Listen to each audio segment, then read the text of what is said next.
I really want to hear it beneath the underpass.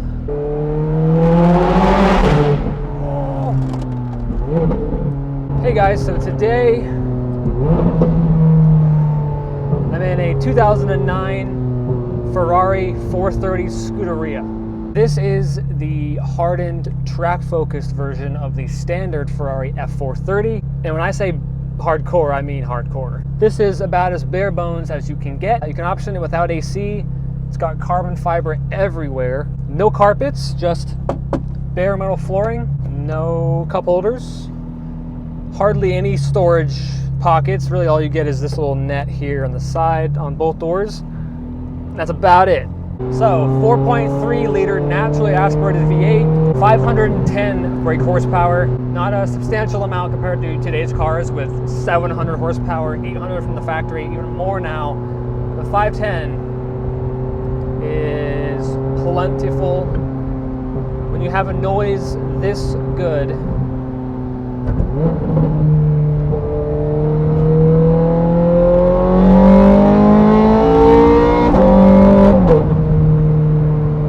those shifts are insanely quick for a single clutch transmission. Yeah. An older F1 transmission, those are amazing. Oh, we can get a little pop on the overrun.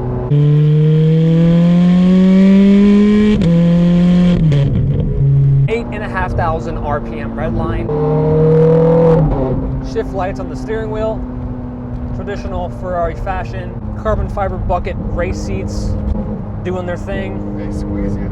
Serving their purpose. I am squeezed. And we have this little Ford Ranger with what looks like 135 rear section tires. Top speed is 200 miles an hour. 0 to 60. Jesus. Oh my God, dude. I mean, this car isn't even that quick. Anyways, as I was saying, we'll just scratch over that. We'll probably cut that out. 0 to 60 in 3.5 seconds. That still holds up by today's standards. I believe a Ferrari Roma is actually the same 0 to 60 time. This car weighs less than 3,000 pounds. That's pretty funny. It's quite loud in here. It's quite noisy. There's no sound deadening in here, so it's just very raw. We're only at 4,000 RPM. That's less than half of what it can rev up to, and it's already this loud. So if you want to have a conversation in here, it's not ideal. This car broadly sounds just like a 430, but it's just more, essentially. I believe this car has had the valves cut, so they're permanently open, which is exactly how I'd want my Scuderia to be. Does sound good. Jesus Christ. Yeah, that ride quality is ass. You can turn off traction control, stability control. Not gonna do that today. Sport mode currently, sort of your default setting. Still very intense, still very rough. I don't really see the point of driving it in sport mode. I mean, unless you're just really that desperate for any kind of extra comfort, but really there's no comfort. It's just straight into race mode is how you should do it. So in race mode, everything is of course a bit tensed up. Ride is firmer, transmission is quicker. Everything's more responsive. 6-speed, single clutch transmission. This is the last generation of the F1 paddle shift transmissions, and easily the best single clutch transmission I've ever used. The dual clutch came out the very year after this in the Ferrari California. For a single clutch transmission, this is insanely quick. It honestly feels like a dual clutch. Shifts in 60 milliseconds, which is pretty insane. Ferrari also says this car is faster around the test track than an Enzo, which is pretty nuts to think about, being the Enzo is sort of essentially the LaFerrari of its time. Turn in is immediate. Steering is not as darty as modern Ferraris. It's still quick, but it doesn't, like the 458 was a pretty huge leap when it came to how quick the steering was. It's still quick steering, and it's just not as darty as the modern cars, which I actually prefer it this way. It's just very loud. It feels like a race car for the street, which is essentially what it is. I mean, it is just mesmerizingly good. And And those carbon brakes, they work well. It does have automatic mode, but why would you drive a Scuderia in automatic mode? Well, that was a pretty big number. It's got the perfect amount of power where you can really wind it out, still be going fast, but not be going so fast that you have to immediately hit the brake. In a McLaren 720S, when you get on it, you have to hit the brake almost immediately afterwards because you're just going so fast. And while it is incredible and still very fun, it's kind of nice to just be able to wind it out and just enjoy that race car experience. It is crazy hopping out of a 360 into a 430. It's just much easier to maneuver around town. It's much easier to creak forward in traffic. Oh, this is one of the most emotional sounds I've ever heard in a car. Sitting in traffic, a lot of attention, especially with this Rosso Scuderia exterior paint color. It's one of the best Ferrari colors. It's kind of like Rosso Corsa, but it's a brighter shade of red, more of an exotic look to it. It is quite a roomy interior. The 430 is a very roomy car in general, so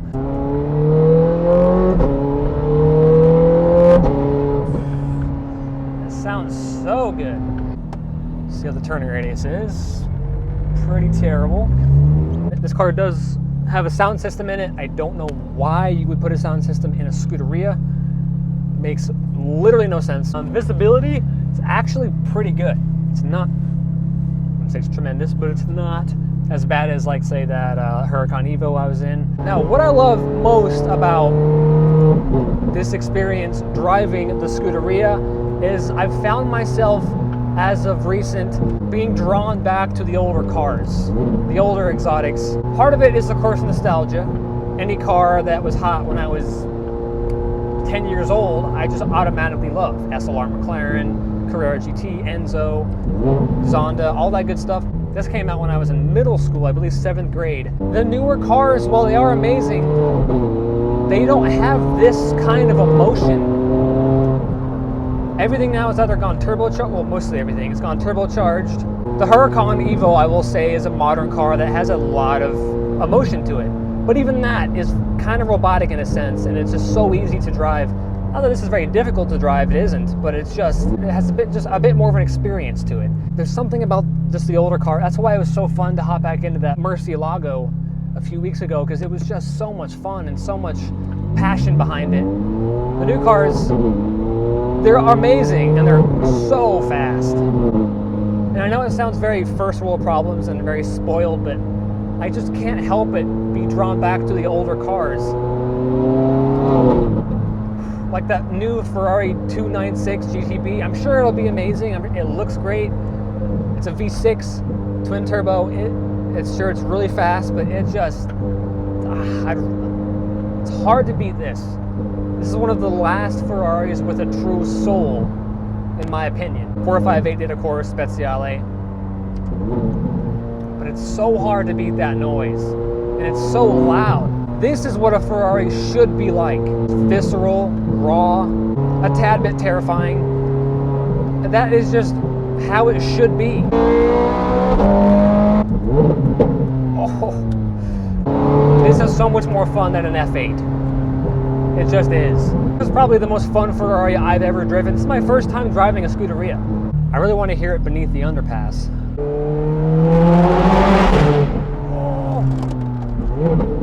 To all modern supercars, you can drive every day. That's how good they are. That's how easy they are to drive.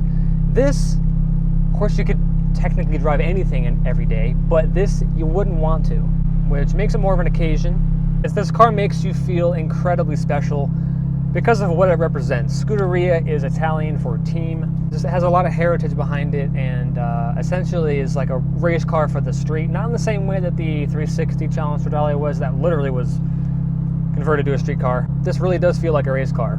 And the highlight of this car, of course, is the engine, and I'll even say the transmission, because I think it's actually very fun to use compared to some of the dual clutches, which are so quick that they almost become unemotional and undramatic and kind of boring to use because they're just so, like, smooth.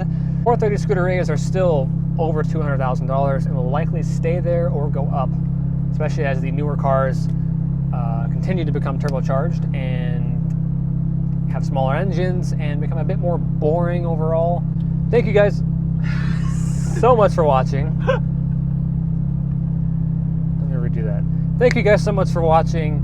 If you liked the video, give it a thumbs up. Are you a fan of the Scuderia? Are you not? Do you prefer Lamborghini, McLaren? Let me know it down below. Subscribe to my channel as well, and I will see you guys in the next one.